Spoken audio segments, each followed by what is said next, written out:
Good afternoon, guys. Book Bandit here again. Just got back from a haircut. So wanted to make a video about something it hit me a few weeks ago. It was weird. The more books I sell, or I should say it's actually books more than anything, but the more items I sell, the more books I sell, the more books I want to sell. And what I mean by that is, what I like to do is I like to go back over all the new sales that come in through the manage orders page, and I put them into an Excel spreadsheet. And I know this is a little more time consuming, but it's something that I like to keep handy so that I have all of the items that I've listed in the spreadsheet, and I go back when they sell and I put the date that it sold, the date that I listed it, how much it sold for, what Amazon paid me, the sales rank after the sale. And then I put all that and I put it all in a different sheet within the workbook. And then I'm able to look at it for, I have a sheet for all my sales, for books only, for every other type of item. So I have one for CDs, one for VHS, I have one for all the other random stuff. I have miscellaneous, I have VCRs. So everything that I've sold is all there, and everything that I've listed is all there.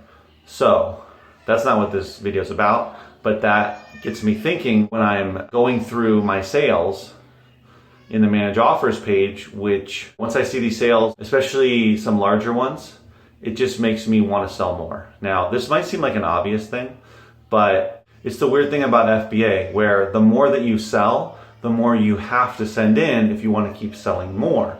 But also I feel that the more I sell, the more I want to sell. So I want to send even double, triple what I sent in before so I can get even double, triple the amount of sales. I feel like FBA is this monster, or beast as people like to say. And if you feed it continually, it'll keep producing all of these sales and all of this money. It's a beast, or it's a monster that is never satiated, that will continue to sell. I went from my first shipment in 2014 and a couple months in of having a couple hundred items in to now having 2,600 plus items and sending in several hundred, 200 to 300 items a month, trying to ramp it up as much as I can. So the larger my inventory grows, then the more it shrinks because I keep selling more, especially when I send in items that sell quickly. That's why I named this video FBA Addiction. FBA becomes a bit of an addiction in a good way. I get addicted to sourcing, shipping, and selling, and then it's almost like an unhealthy cycle, because the more I send in, the more I sell, and then the more I sell, the lower my inventory goes, which means the more I have to send in. Once you get your inventory to a certain level, in order to maintain that inventory or those sales, you have to continue to send in as many items as you've been sending in for the last few months. So that's the vicious FBA cycle that we have to lock into and continue. Otherwise, your sales and business won't grow. It's a good thing in terms of that the more you send in, the more sales that you make. And the more vicious the cycle, the more sales and money you'll make.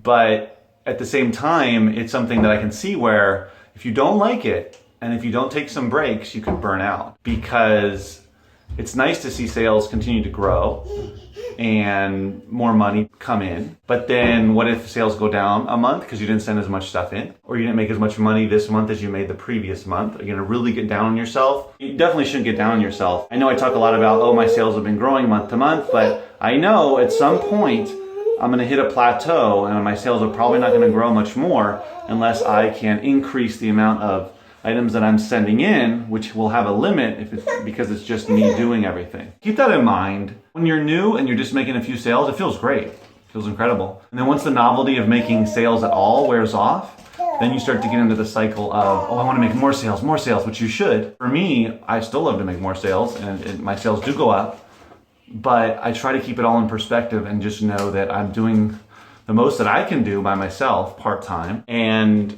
that I'm not gonna get down on myself or think that, oh my God, I have to make this huge, or I'm just gonna be so depressed or whatever. Just be careful with that. And the FBA addiction can become an unhealthy one, I'm sure, like many other addictions. But as always, you definitely gotta keep it up and have your goals, whatever they are, in mind.